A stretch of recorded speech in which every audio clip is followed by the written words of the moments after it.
But then on top of that, regulation from the Regional Water Quality Control Board really forced us to reevaluate how we're using our nitrogen. And so getting the most efficient nitrogen usage out of what we are putting down. And so they are moving forward with regulation, whether we're ready or not.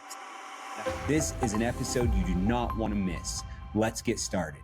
Hey, welcome back to the Soil Talks podcast.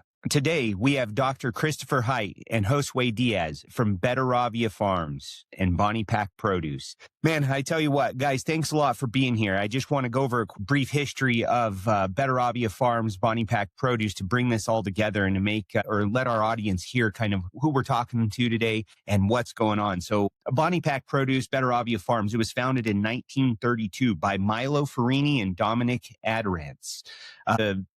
Basically a family farming venture that started in the California Central Coast. And for 93 years ago, they began with sugar beets. And now they've moved into everything from leafy greens, celery, broccoli, berries, strawberries, and caneberries, and many other things. It's a really cool operation. They do everything from seed all the way to sell. They're able to be vertically integrated, including the harvest, and it's very, very, very interesting model. They farm 10,000 acres in the Santa Maria Valley out in California and another 5,000 acres or so out in Arizona in the wintertime. And it's just amazing the complexity it takes to manage that many acres, and not only manage that many acres, but be integrating microbials and soil health practices on that many acres. Like I said, since they do have a seed to sell type of a model, it's amazing to be able to see that they are able to take total control of the supply chains, and they're able to integrate more innovative farm practices on their soils in their operations, basically to allow them to be able to, build a lot of resiliency in their farm far into their future. They have shifted from a purely synthetic model, I would say, to a more of a biological first approach. They do have organic crops as well as conventional. So it's a great time that we're going to be able to talk to these guys regarding that conventional side and the organic side and how they're taking soil health practices into such, or bringing it to the forefront, I should say. Basically, it's not, this isn't going to be necessarily about how organic farms are doing this. This is about how the world's largest conventional operations, which also operate in the organic space, they're integrating microbials, microalgae, other types of soil health practices, basically to drive efficiency, to reduce inputs, and to secure the next 100 years of their farm. Right now, they're at 93 years into it, and I don't know exactly the time when they decided to start to shift, but we're looking at the next 100 years now. And we believe that this is the way this is going to go. And not only believe this is the way it's going to go, they're making these changes to make sure that that farm lasts another 100 plus years. First, we have Dr. Hite. He oversees the lab operations, specializes in the math of soil health, and he really focused on nitrogen mineralization. He basically allows that labbed back data, allows the farm to scale and trust biological systems all through the data. And next, we also have Josue Diaz on today. He manages, I would say, the agronomic execution in the field, the boots on the ground type of situation, and works in the lab both. They're partners, you could say, right? They work very close hand in hand together. And he really looks at the functional microbial species. He translates them into the plant vigor out in the field, the water efficiency, harvest quality, across thousands of acres. So the two of these gentlemen make a great team. And it's just exciting. The best part about it is that the in-house lab that they have, a lot of farms and a lot of large production farms don't have this in-house lab. This sets Betteravia Farms and BoniPak Produce Incorporated apart from many of the farms that we see today, because they can take actual data into their labs biologically, PK data, phys chem type of stuff, and be able to see really what's going on in the fields. So it's a lab that is state of the art. They're able to look at the DNA side of the soils. They look at the NPK side. They look at all of those things, which is a very, very big benefit to the farm. And so above that, we just wanted to, again, today, we wanted to welcome you gentlemen to the podcast, and we look forward to just kind of getting down and dirty in this Soil Talks podcast. Thanks a lot for being with us, guys. for having us. Yep. Thank you for having us, Brandon. It's an honor to be on here and talking about soil health. Yeah, excited Absolutely. to get going. Absolutely. Yeah, well, we'll jump right into it. So I guess let's look at it from the very beginning. Let's bridge this gap, right? So for many years, I guess your farm was probably just more conventional. I mean, obviously you guys had organics come into the mix, but it was more of a conventional type of an operation. Is that correct? Very much so. So in the 90s, we started farming a little bit of organic produce, but they farmed organic like it was a conventional field. It was or mostly nitrogen focused. And so really more recently, we've been trying to dial back the nitrogen and then utilize those other nutrients as well as the microbials to produce the most nutritious crop. Gotcha. Yeah. So you guys weren't necessarily focused on that. It was just taking a conventional operation and saying, okay, we're going to take NPK, but that NPK, we're just going to use nitrogen, phosphorus, potassium that's organic and still kind of farm the same way, correct? Gotcha. So then later on, as time has went on, I guess we're looking at now these tools, these biologicals and microalgae and all of these different things. A lot of people view biologicals as organic only tools, which is absolutely not the case. They're absolutely probably more important or almost just as important or more important in a conventional field than it is in an organic field. So now that you do that and you really started focusing on integrating these biologicals and focusing on soil health, when did that come about in the farm's history? I'd say within the last about 5 years, really, we've been kind of playing around with a lot of biologicals. In strawberries, we've always done the mycorrhizae and a lot of trichoderma species. But more recently, we've been branching out to more Pseudomonas and a couple of the other ones like you guys' Palestris. Gotcha. Yeah. And so with that being said, now that you see in these, highly intensive conventional programs, by integrating some of these microbes into those systems, some of the ones that you mentioned, like our Palestris and Pseudomonas and, Azobacter, different types of microbes, are you guys seeing now, those conventional systems actually start to ramp up in production while inputs are starting to decrease? Is that kind of what you're seeing? Yeah, that's one of the things that we've been playing with as we start integrating different microbes, products, seaweeds and things like that into the conventionals.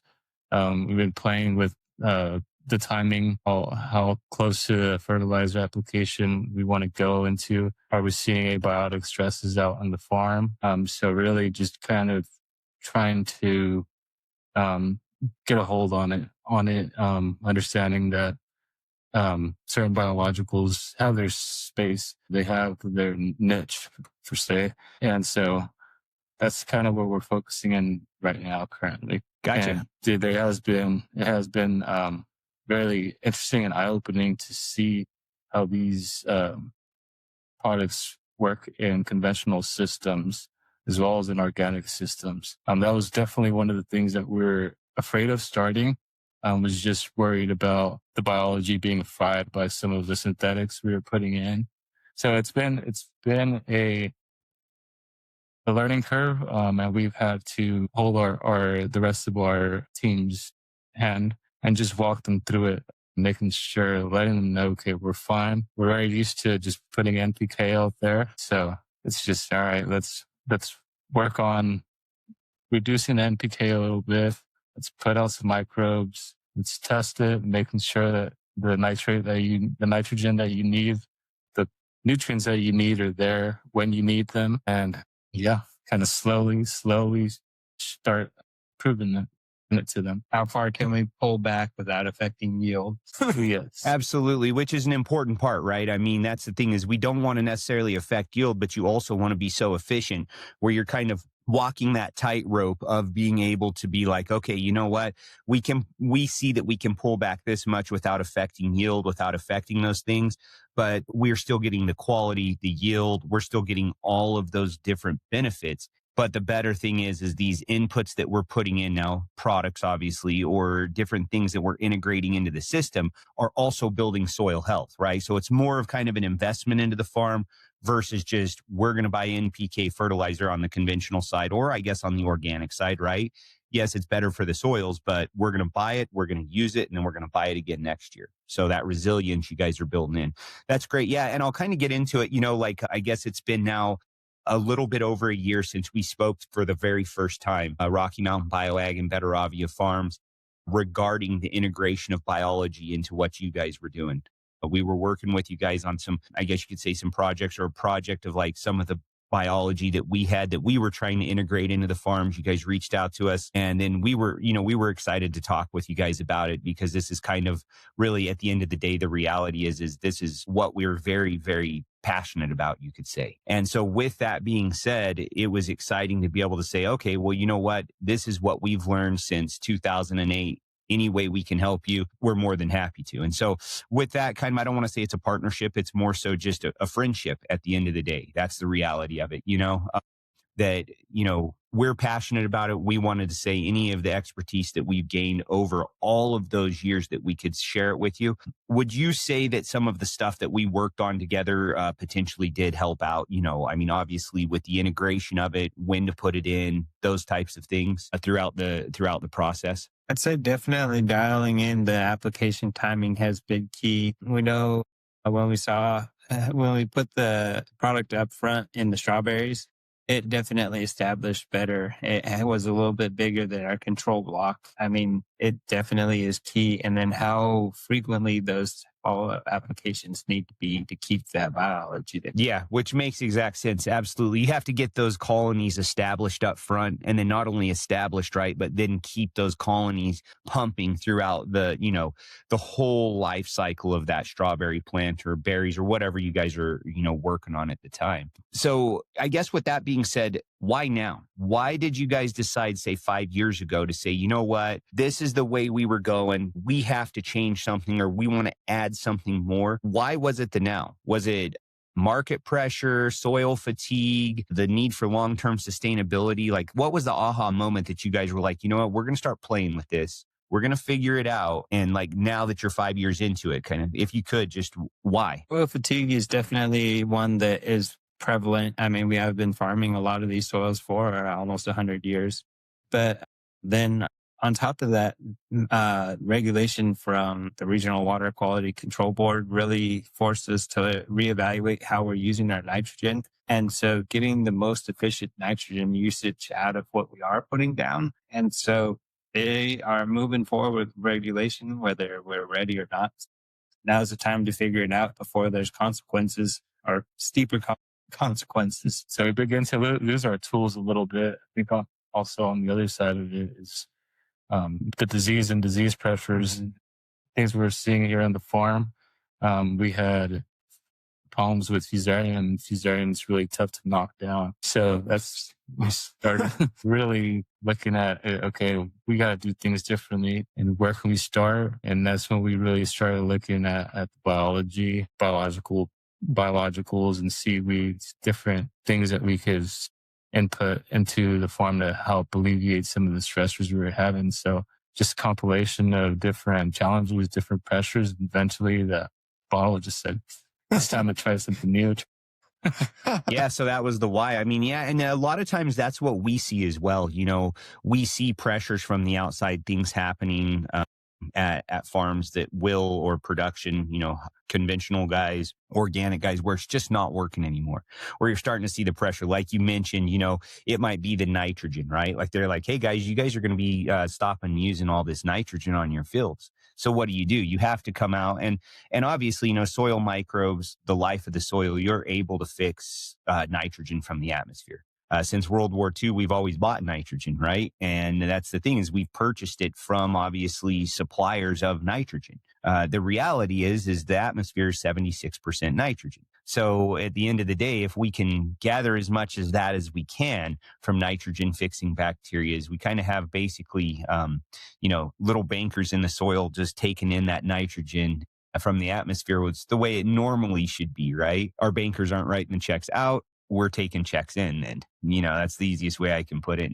And then not only that, but like you said, Josue, as well, the pressure, right? You started looking at like, why are we having all this Fusarium? Why are we having all of these things? And not to say that biology will fix that, but healthy soil naturally defends against those things. And it happens, everything kind of stays in balance per se. So as long as you have a good, healthy biological system, it kind of things just do stay in balance, which is a good part. And now we'll kind of also Go ahead. I'm sorry. Certainly so. I think we have issues here um, in the area. We've had neighbors that have uh, Fusarium really bad on the conventional ground, and right across the street they'll have their organic farm, use the same equipment, and Fusarium is not knocking down the celery on that side of it. So that's where we start getting ideas that, okay, what's going on in that soil? We started working with the other people to kind of start looking into what was going on in our soils, and we saw we had a huge imbalance of the biology down there. And that's really started to try to think of how we're going to move the needle.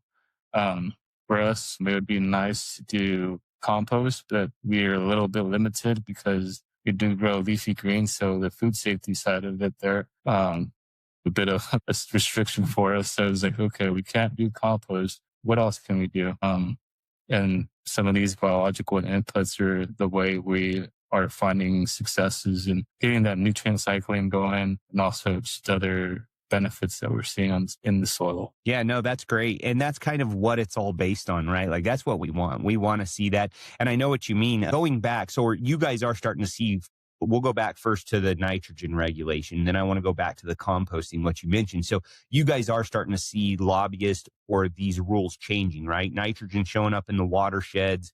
These things are happening. And so the state of California, I would take it's probably starting to put some regulation in the usage of synthetic inputs or conventional type of inputs, right? Nitrogen, probably phosphorus will be down the road, potassium, the NPKs of the. Yeah, very much so. So, in 2027, right now, they're aiming to have a limit for nitrogen applied. So they take into account all of the irrigation water, the fertility that you put in, the residue that was there before, and then the nitrate in the soil, and then see how much you remove from that crop. And they give you a summation. And so by 2050, that summation should be less than 50 pounds applied for that entire cropping system. And so we really, right now, it's about 200 pounds of nitrogen to grow a rockwood crop between all of those things. And so you really have to figure out how you're going to get your soil to produce, how you're going to get an efficiency out of your irrigation water, how you're going to be able to use maybe some foliar products to supplement some of that nitrogen that's in there. But it's going to take people researching and figuring it out to be able to reach that 50-pound limit. Sure. Do you think it's a goal that's attainable? You think you guys will be able to reach that goal? Or is it at this point? I mean, I know that's why you kind of probably also focused on nitrogen mineralization, like in the soil, right? Like it's something that you're probably pretty interested in. You think it might be something that is going to be achievable? I think it's a lofty goal, but I can see where they're coming from. They're having hypoxia and blue baby syndrome and salinity there for probably 40 years ago or so, because nitrogen does bind on the hemoglobin molecule better than oxygen. And so it preferentially binds that nitrogen. So from an environmental perspective, the nitrates going into the groundwater, I can see where they're coming from and they want the best for everyone. But I can't swear 50 pounds is attainable. But I mean, if they're going forward with it, we're going to keep trying to figure it out. I like it. I mean, what are you going to do? You know what the rules are. So you might as well go for it, right? And now going back to that compost, right? That you said, we grow leafy greens. We can't put that on. Unfortunately, it's kind of a tough thing, right? Like no manures, no compost, those types of things, because those are very beneficial to soil, soil health. It builds tilth of the soil. It builds organic matter into soil. There's a lot of benefit to it, including some nutrition as well, obviously. But there is salt that comes along with it as well. So like there's a balance there, right? That you have to look at. Is that something that you guys, if those laws were to change and you were able to apply it, something that you would look into? Is there anything that you guys know of that they may be changing laws like that it's like, yeah, you guys can start using manures now or compost, I guess, in order to grow some of these vegetables?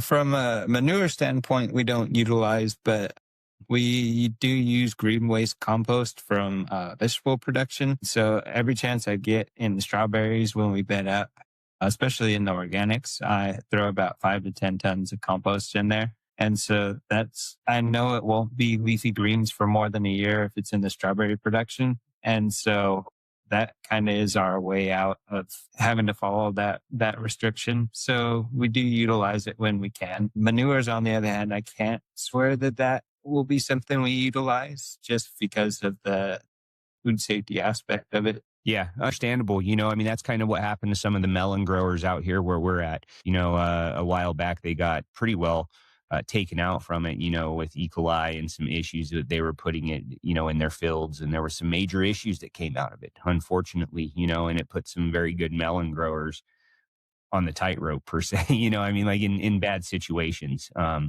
think maybe listeria, I mean, there were some bad issues that had come out of it. So that's definitely understandable now. And that's the exciting part now. Like, now that we have these tools, right? And that's kind of now like what's bridging the gap. It's like, okay, we need the nitrogen reduction. We can't necessarily use compost always. It's building soil health. Like when you use that green manure, the green waste compost, you're building organic matter in the soil, and especially in soils like you guys have a little bit sandier, right? I would guess out there. So it helps with nutrient. Everything. Yeah. So now that we have some of these, and that's the part that I'm kind of excited about that we can kind of get into now, is like talking about some of these very specific bacteria. And I don't want to get way deep down the rabbit hole, but at the end of the day, this is the stuff that really is exciting and something that we kind of build. Like we have the biological beyond organic methodology, looking at structure, structure, life, energy, and then track it, repeat it, right? To really see what we're doing to build soil health. And so I like to always start out with probably the heavy hitter that we look at. I mean, obviously you're building structure, which we talked about, right? That's where we're starting to build structure of soil, which is a very important part, right? We're putting the house up, right? Now we're going to bring in the life, which is the microbials and microalgae and all of these other inputs, right? Food sources, prebiotics, things like that for them. So I'll just jump straight into it. R. palustris, like that's the number one that I like to always look at. It's largely overlooked, but it's a very powerful microbe. It's being researched right now by our federal government. I believe it's the most versatile bacteria known to man at this point. There's a lot of very interesting things, and that kind of brings the energy, right? It's metabolically, it's very versatile. It can switch between modes of actions, right? It can be a photoautotrope, so it uses light for energy, or it can switch to a chemotroph, right? Like it can switch over and it can utilize organic compounds or inorganic compounds to gain energy. And it's the base of the soil food web, the bottom of the soil food web. So when we're looking at these systems and trying to rebuild and put microbes back, that's one of the ones that we like to focus on here at Rocky Mountain BioAg. Let's put that foundation in. Right? I mean, that's kind of the way we look at it, right? Build the structure. Now let's go ahead and let's get some of that foundation placed. What do you guys think? And got to feed everybody else. So you got to start at the bottom of the food pyramid and then build up that bacteria and fungi level. Putting in something as versatile as the palustris to really get the energy going is key. Absolutely. Yeah. What about you, Josue? I mean, I know we've talked about it some. It gives that energy. It's kind of like a battery, right? Like that's kind of the way we like to explain it. It's like that car battery or that battery that gives energy to the rest of the soil food web to proliferate and to grow. So, that's why we like to focus on that. But there's a lot of other ones. It's not just bacteria, right? Everybody's like, oh, it's just bacteria or oh, it's just fungi. No, it takes the entire soil food web for it to really work. Go ahead. That palustris, though, it's been doing it work really well. Things with some of the microbes, sometimes they could be very, for lack of a better term, picky. They would maybe work in one soil type and not the other. The palustris, I feel like it's been working in all the soils that we've been putting it on. Also, like we haven't really had too much issues with having problems with anaerobic conditions. So yeah, it's been really nice to play around with that palustris and see it in action with other microbes as well. We have used rotated with different consortiums of microbes and always using the palustris first. And as you said, just laying down the foundation, putting out the good stuff, and then continuing to put on some more good stuff. And then allowing that soil food web to build naturally. That's perfect. And that's why I think that's why we like it so much, at least, is because it's so versatile, right? It can live with oxygen, it can live. So aerobically, anaerobically. It can live with light, without light. It can live on organic compounds, chemical compounds. Like, it's a survivor. It wants to live. It's a vegetative bacteria. And that's why for us, it's such an important thing to lay those down at the base. And then let's move into, especially since you guys have been there 93 years, right? Farming this ground. You guys have a bank of soil. And when I said that about a banker, right, it's like the banker controlling things. And that's the thing, is a lot of these soils, once they get farmed out, once things start to happen and the microbial life in the soil food web breaks down, what ends up happening is you get buildups of phosphorus and potassium and all types of different nutrition that's in the soil, right? But your plants can't uptake it. And so we get into other types of bacterias. You're looking at like different type of Bacillus and Pseudomonas strains, right? Which will focus on basically breaking those nutrient bonds, allowing the phosphorus to be solubilized and uptaken, right? It allows the potassium to unlock and be uptaken. So that's the other side of it. And I know you said, you're like, yeah, we put down those R. palustris, but then we add other microbes on top. That's exactly right, right? And fungi too, I would assume. We need diversity.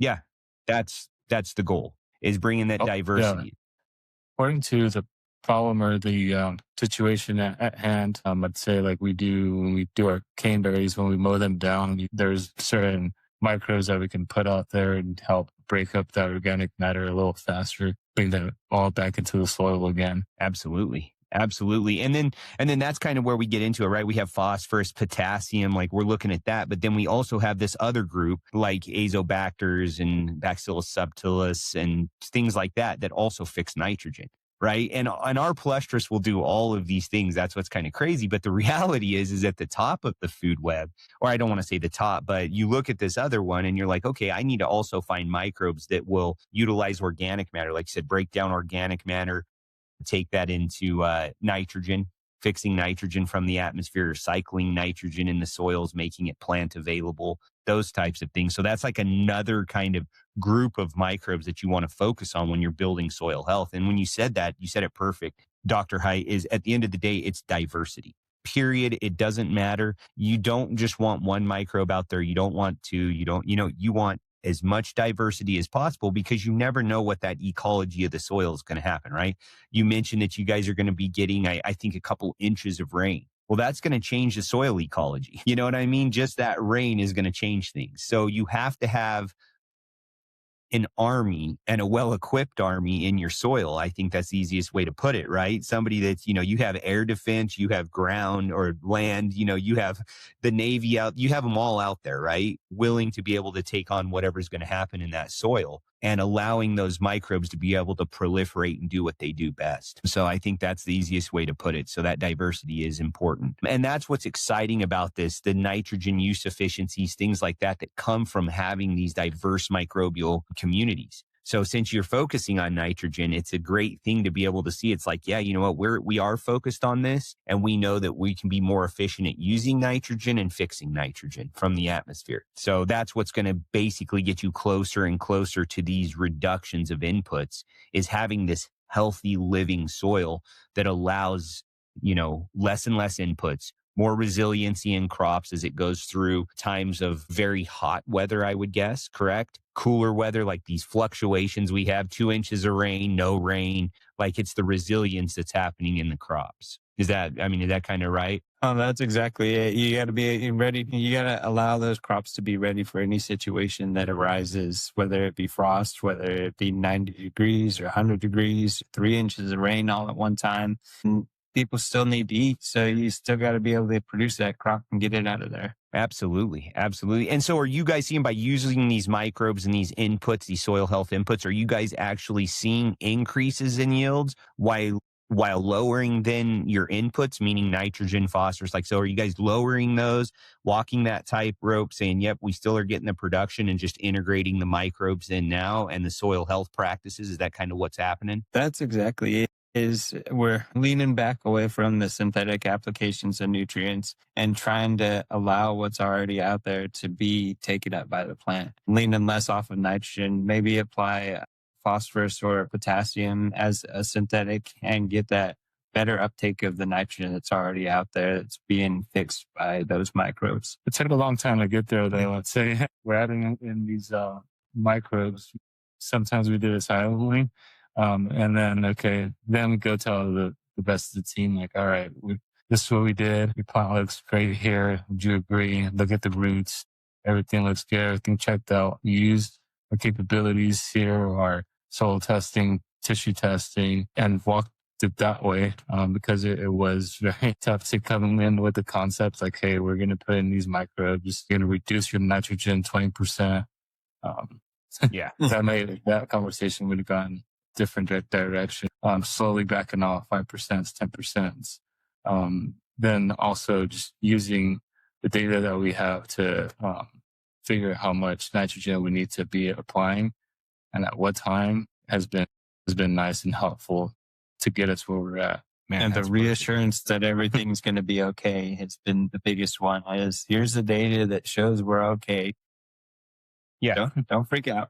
No, absolutely. So that's the thing. It's building that resilience in the soil and the crop. And I'm sure, and it's nothing against the older generations or the guys that have been farming for years and years, but they have a recipe and they know that recipe works. And I hate to say this, but their job's tied to it usually, right? I mean, that's the reality. Like if you have a whole bunch of crop failures, you're probably not going to be around a long time. You know, it's just, that's the way things go. So it's hard for those guys to change their recipe or their grandpa's recipe or the farm's recipe because it's been a certain way for so many decades that it does take sometimes sneaking them in there or whatever that looks like. And it's like, well, this looks better. Like, why is my crop doing so good? And then it's like, well, this is why, you know, and then they start to see it and change. And we saw that actually, we just did a podcast not too long ago on a conventional farm that's going over into a regenerative system completely. Same principle. They ended up having to let go of the guy that had been the farm manager for so many decades because he just wouldn't allow that change to happen. And the farm wanted to go a different direction.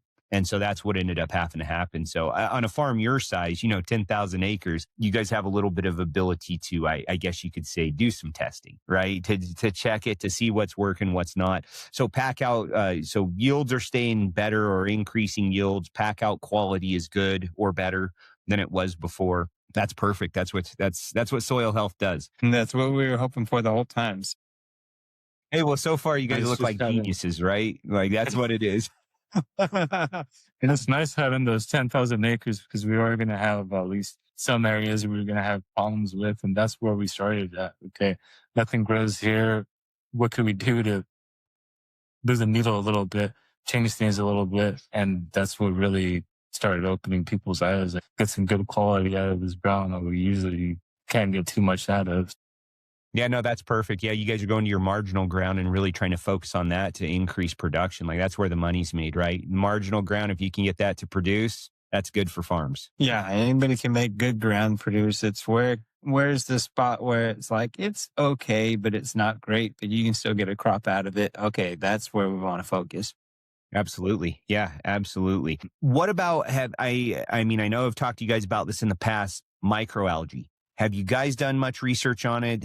Are you looking into potentially starting to integrate that now? And it's really, microalgae is just a really good carbon source, right? It's a really good carbon food source for the microbes, prebiotic, whatever you want to say, indigenous soil microorganisms. They love it. Of course, the microbes that you guys are going to be integrating into the system, they will love it. And really, you'll be able to increase the microbial populations drastically using microalgae. Are you guys seeing anything? It really, and what it does is at the end of the day is by feeding those microbes so good, it builds the soil tilth, the aggregation of soil. Like it puts together those glues that hold the soil particles together. Are you guys looking into microalgae now as another potential, like you said, you guys are using seaweeds, right? You're using other types of prebiotics, things to feed microbes. Are you guys looking into it potentially? Yeah, we've utilized one microalgae in particular, and we did a control, and a high rate. And we didn't see a whole lot with the low rate, but the high rate had about 200 boxes more of celery an acre that was out of production. And the control was right on the usual yield that we had. And then we saw that the weight of the celery was a little heavier. The root system was a lot more of a root mat rather than just a root ball going downwards. That was our first venture into it. Yes. And the biology, as you said, it just exploded there where we did, both with the low treatment and the high as well compared to the control. It looked really good. So that's definitely something we are hoping to continue to evaluate. Absolutely. And we also had Oh, go ahead. I'm sorry, Josue. Go ahead. curiosities about doing foliar applications with some of these microalgae just to try to get things into the plant more efficiently.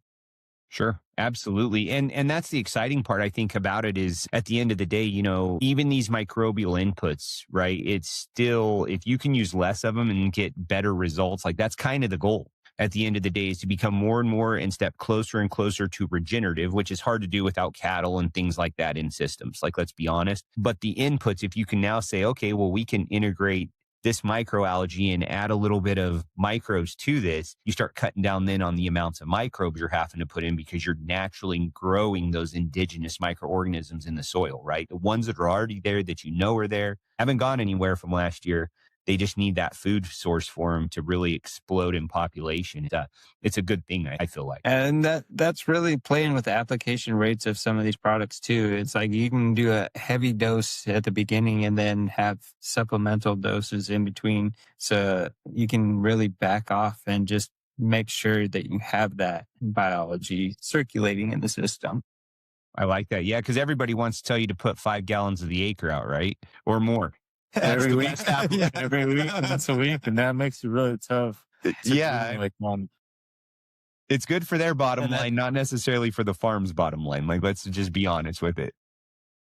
That's one of the biggest questions one of our production managers always has is like, how do I know when it's time to go out and reapply? Because they have their every 2 weeks, go and put this out. But could you get away with 3 weeks? Could you get away with a month? Could you get away with 5 weeks? So what is the proper timing and what is the proper application? Yeah, that's very fair. That's very fair to say. Now let's get into the fungal symbiosis, right? We've talked about bacteria, the soil food web now. When we look at that, the importance of encouraging mycorrhizal fungal growth, right? That's a whole nother web, you could say, in the soil that helps with, nutrient efficiency and not only nutrient, but water efficiency. There's all types of things. So with that being said, does it help with the drought tolerance in California and Arizona? Do you guys look at the fungal side of the soil as well?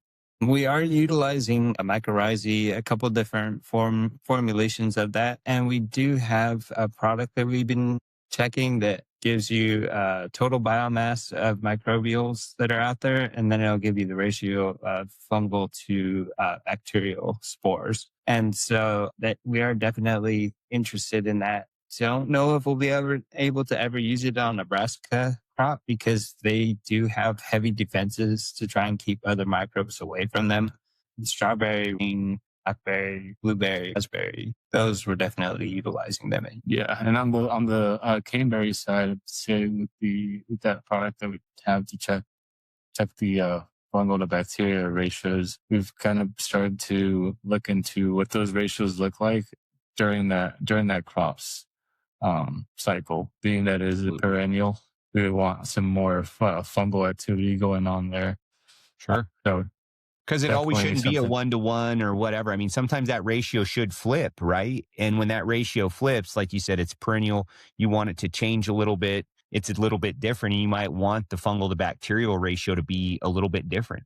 And that's what will help production, right? It's not necessarily just the nutrition. It's like, what is that ratio in the soil? And you said it's a product that's interesting.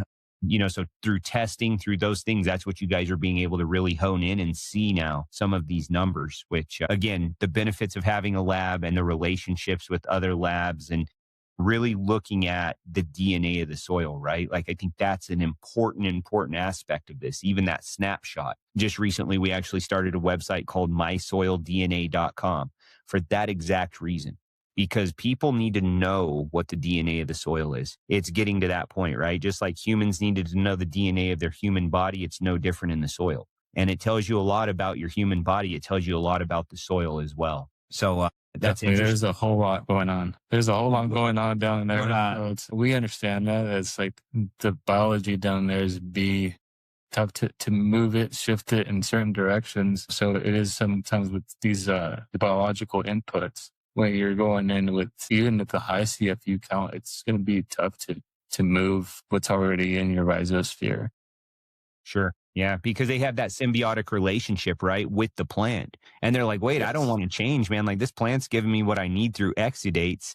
Like, why are you trying to shift me? Like, why are you trying to move me out? What are you doing to me? Right.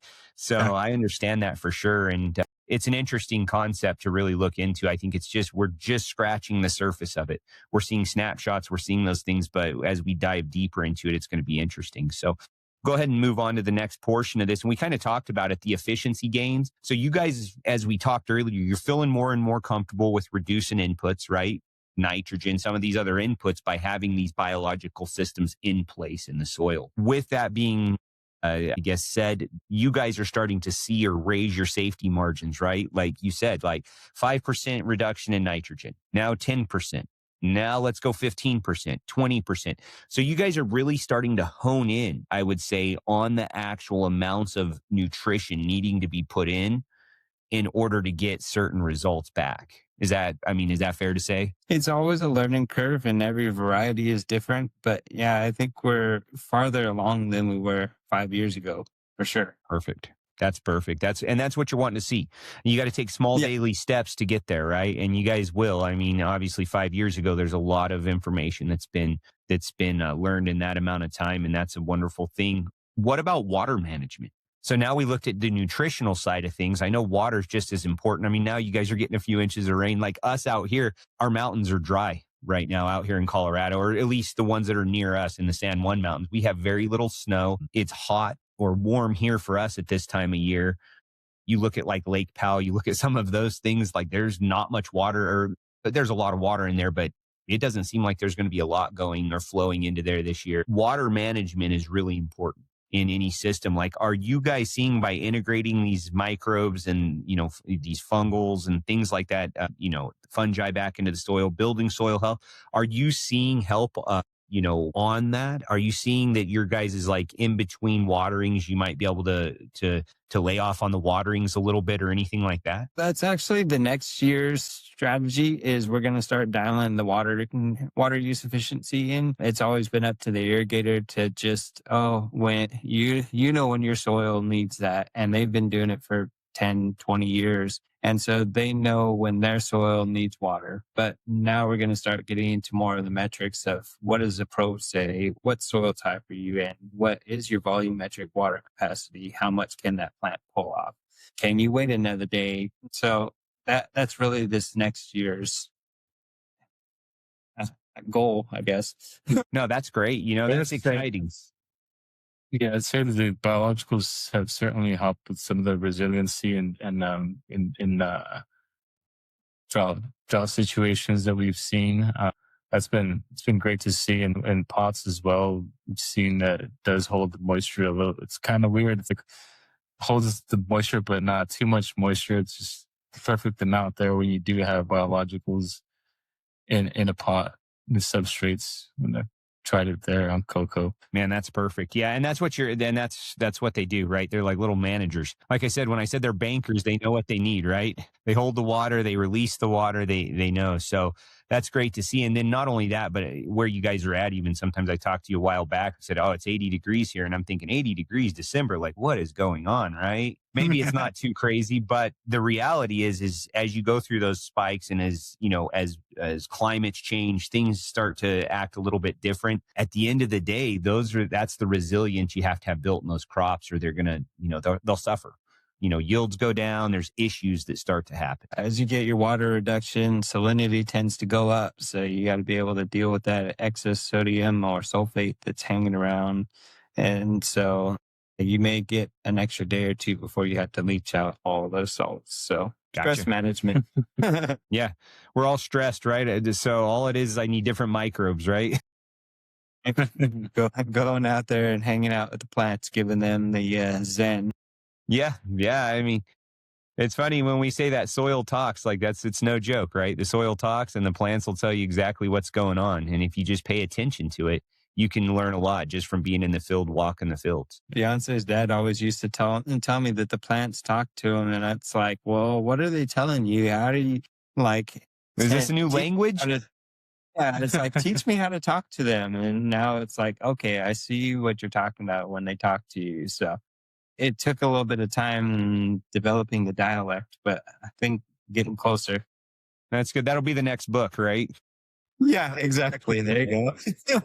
Yeah, no, absolutely. All right. Now let's just go ahead and move on. So the return on investment, right? Because there's always an investment in this. It costs money to put these microbials out to build soil health. So moving, I guess, beyond the yield per acre and like, oh yeah, we've increased some yields here. We're seeing more pack out, right? Say in the berries or, whatever that looks like in the celery, whatever crop we're talking about. What about the profit per acre? The profit per acre now, are you guys starting to see come up due to the fact that you guys are building soil health resilience? The microbials are there. Those things are happening then. Are you guys starting to see some of that on the other side? Not just the yield, which obviously yield equals profit as long as your expenses aren't too high, right? But are you guys starting to see that now? We do have a lot of contract clientele, so the market fluctuates a little bit, but we have been able to go out and get some of those higher end clients because we do have the consistent volume that are going in. So yield per acre is one thing, but being able to consistently supply some of those bigger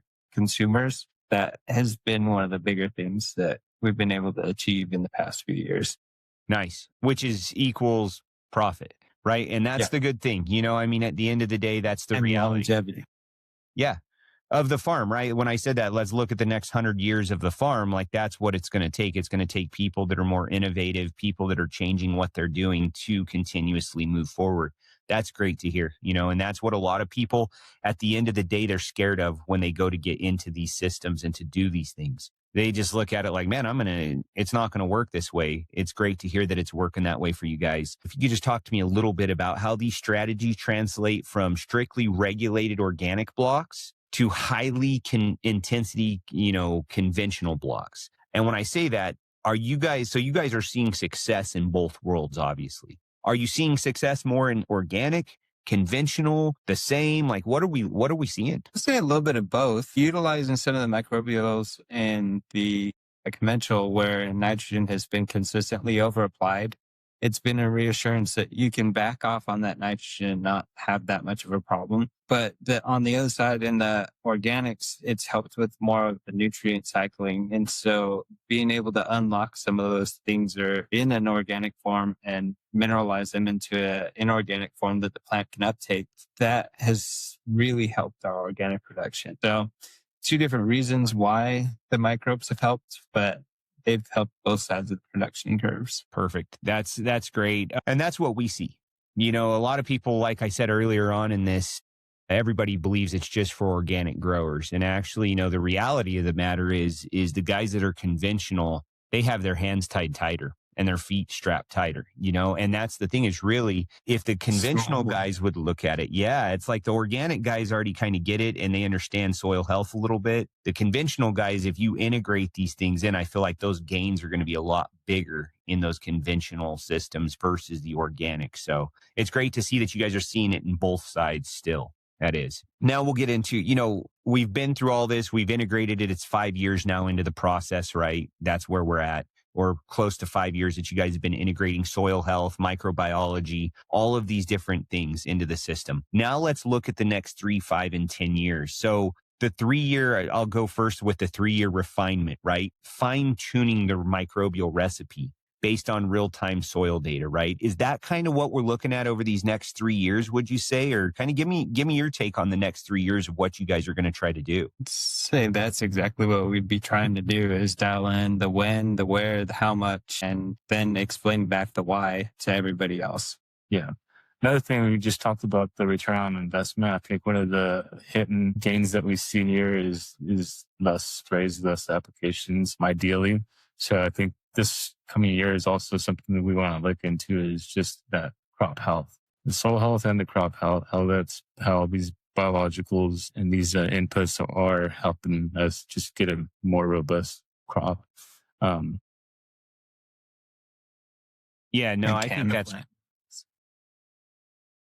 Yeah, no, and I think that's great. Yeah, I mean, that's really what you want. You want that healthy crop that's going to be resilient. And then, like, that's always been our goal from a company standpoint. I don't care if we work with a large conventional farm like your guys's or a guy that's a gardener. It doesn't matter either side. The whole goal is to actually move away from inputs. And people laugh about it all the time, right? Like that's the reality. And we're like, yeah, this is kind of the way that our company looks at it, that we want to help, even if it's a 10,000 acre farm, actually start using less and less of what we sell. Because the reality is that's when we start to succeed. And people are like, well, you're going to go broke. Right. Well, actually, no, because the thing is then at the end of the day, we're going to have more and more customers. Right. So it's honesty, integrity, reliability, and really helping farms move away from conventional inputs, fertilizers, the sprays, right? Like different things that are just a direct expense. Like you have to have them or you're going to lose your crop.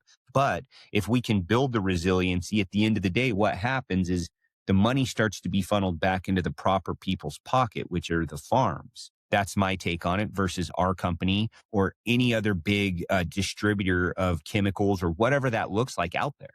And that's the reality of where this should be, is it goes back into the farm's pocket, which are the ones that are creating that produce or whatever that is, that are outlaying all the money up front to grow that, So that's kind of that's our take on it. So that's really cool. So 3 years, we're looking at refining that recipe, getting that down. Pat, where you guys know when the application should be, how much things will change. Now let's look at the 5 year, right? So we're at 3 year that we're going to refine it. 5 year, we're going to expand it. And when I say expand it, it's moving towards a regenerative at scale model, right? Like that's the easiest way I can say it. It will never be fully regenerative unless you guys have cows cruising through there, right? On your strawberry patches and things like that. Food safety. Yeah, exactly. That's what I'm saying. Yeah. So that's a little bit tough. But so do you believe that in 5 years that biologicals are going to be the standard then, or the primary driver of fertility, like in your guys' valley or in agriculture itself on scale? And it'll have a more positive viewpoint. So people are just now learning how to use a lot of them. And so there is still a lot of regulation and all that stuff that is going on. And so I think in 5 years, people have a more positive viewpoint. They won't just see it as another expense, but I'd say it's probably going to be like another 10 before people fully adopt it and utilize it properly. Gotcha. Well, you're killing me over here, buddy. I've been doing this since 2008. You just gave me bad news. How much further do you think we are ahead in that since 2008? You'd be amazed.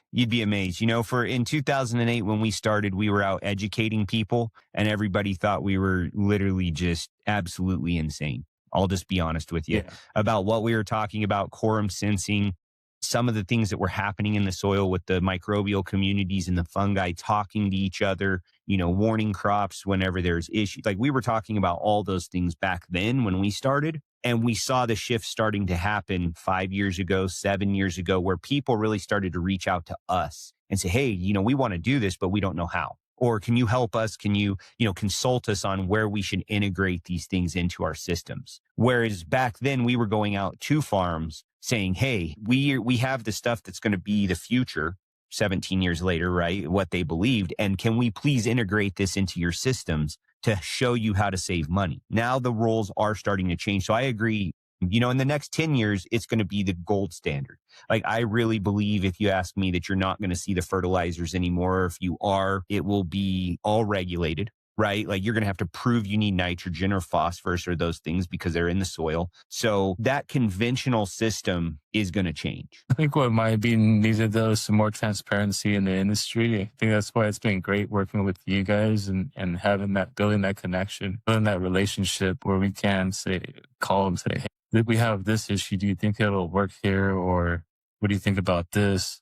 And just being really transparent about what's going on, what the product is doing. There's a lot of players in the game right now that want to put it everywhere, and it works everywhere. I tell you, just put more on. Just put more on, right? Right. And we've ran those trials, and we've had places where maybe you look good in the salt in the sandy stuff, but in the clay that didn't perform at all.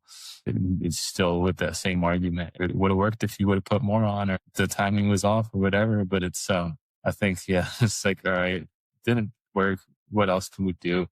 Rather than continuing to waste our time. Yeah, no, well, and I appreciate that for sure, Josue, because that's our whole thing, right? Honesty, integrity, reliability. If somebody calls, we want to call back and give them reliable information.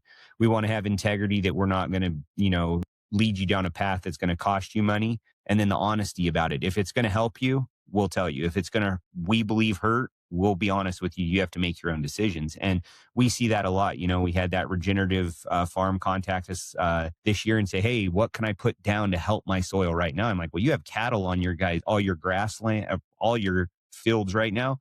Like, let's not put anything down. I don't like, I could sell you 4 truckloads of fertilizer for a few hundred acres, right? And of course, it would benefit our company. But in my heart, I'm like, let's wait and see next spring when that grass starts actively growing again, what you really need. Let's not do it right now. Like, let's just hold off. So I appreciate that. That's something that we do pride ourselves on. And then working with you guys too, it's something that, I could only imagine having that large of a farm. How many, people approach you and how many people have the next best thing to white sliced bread. And we've seen it since 2008. I'll be honest with you. We've seen the same thing. We've seen a lot of people come, a lot of people go. And the one thing that we were always just held by is that we're going to stick by that honesty, integrity, reliability. We'll be here for the long run and you can call and count on us. And so that I appreciate you recognizing that. And it's something we'll always do. Like I said, it's more of a friendship than a partnership or whatever you want to call it. It's a friendship. And that's the part that's missing, I feel like, a lot in this industry today is it's like, let me just sell you another 1,000 gallons of this. You'll be just fine. Put it on. Right. And that might be the challenge of why it might take 10 years is because people do have that stigma and they still have people coming to them. And well, you just put it at the wrong time and it was just the wrong rate and it doesn't work on that crop. And so that might be what stalls the industry. Yeah, no, I have to agree 100%. Not only that, we don't do a lot of boots on the ground, on farm, banging on doors, trying to sell stuff. I did that when we started. And then what I realized is you can't, you can lead a horse to water, but you can't make him drink. Right. And so until people are ready and they have the mindset and the idealistically, let's say like, yeah, I will try this. I think I do want to try it. It's hard to just go out and sell and sell and sell and try to help people when really you have to have people come to you and say, hey, look, I'm interested in this. Can you help me? And absolutely, we're open book at that point. It's like, we'll do everything we can because I know this is the future. And if, this is going to be the way agriculture is. And it's just exciting to be part of it. So now that we're past the 5-year, the 10-year legacy, this is the next part. So how does Betteravia Farms plan to lead the industry in the carbon sequestration, climate smart agriculture? Like, where do you guys see the farm in 10 years? Is it total soil resilience? Like, is that kind of what you guys are looking for? Because you guys are young, man. You guys are going to be around. I know 10 years from now and be talking to you, you might be a little gray, but what do you guys think? It happens. That's why I wear a hat, buddy. It happens. I know that's our sales department and our marketing department is very big on pushing a lot of those green alternatives to either packaging, transportation, a lot of the on-farm stuff as well. We're trying to see how many passes we can get away with doing tillage practices. Like he was saying, if you don't have to spray an extra time, that's one less tractor pass through the field. That's less carbon being burned, as well as less compaction on that soil. Putting that heavy tractor in there compacts the soil, which defeats the whole purpose of your regenerative farming. So a lot of those little tiny things add up. Absolutely. That's great. And that's where you guys are heading. And that's the good part because it's going to put, again, more profit in the farm's pocket. And that's the reality of it. As we start cutting back the tractor passes, we're not buying fuel. We're not buying sprays that also are usually tied to the petrochemical, especially in conventional sides of things. That market, you're starting to get to that regenerative practice. So that's an exciting thing. I think there's going to be climate change. There's things happening, right? And by you guys building this resilience in your farm and looking forward and being leaders of it, I think that if anything, you guys and your farm itself is going to be the ones, and I hate to say this, but potentially buying other people's farms. The guys that weren't willing to change, the guys that didn't want to change, it's only going to be expansion. It's going to be growth, and it's going to be given to the guys that deserve it. And, if anything I can say, working with you guys are very forward thinking. Betteravia Farms is very lucky to have you guys as a team helping them. and vice versa, right? You guys are very lucky to be working at such a farm that's so large, and that you guys are, leading the soil labs and leading this push to this more regenerative side. So I think that's a great thing for you guys and for the farms. Like, I'll say it both ways, because there's a lot of guys that what you two are doing, there's farms that just wish they had people that could think like that or that were forward thinking. So I think that's great. And it's always fun. We'll kind of wrap this thing up now, but it's fun to always talk to people that have greenhouses and that are doing regenerative practices on, 50 acres or introducing microbials into these types of things. But what's really cool is that we get to talk to you guys today with Betteravia Farms, BoniPak Produce Incorporated. You guys are 10,000 acres in the Santa Maria Valley, another 5,000 acres in Yuma. You guys are proving that you can be large, very large, and still integrate these things into your farm and succeed. And that to me is a really cool thing, being able to show that you guys can do this and that it can be done on scale is something that you guys are definitely going to be remembered for a long time, kind of pioneers of it. So I just definitely, I appreciate, you guys being on with us today. I appreciate where this conversation led, that we were able to get some of this information out and help people, and hopefully other large producers open their eyes and say, man, I can do this. I just, like I said, if you say you can't do it, you just have to kind of think outside the box, because it's the future and it's on us. And so I just wanted to thank both you, Dr. Hite, Josue, both of you guys for being on with us today on the Soil Talks podcast.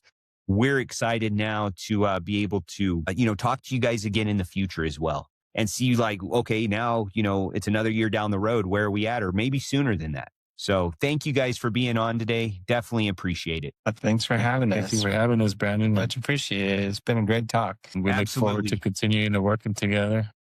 Absolutely. We do too. And you know what? As we move forward and we learn more and we teach more and we share more with you guys, and you guys have questions for us, we're just always here. Just never forget that. We can always help you guys out. So happy to do that as well.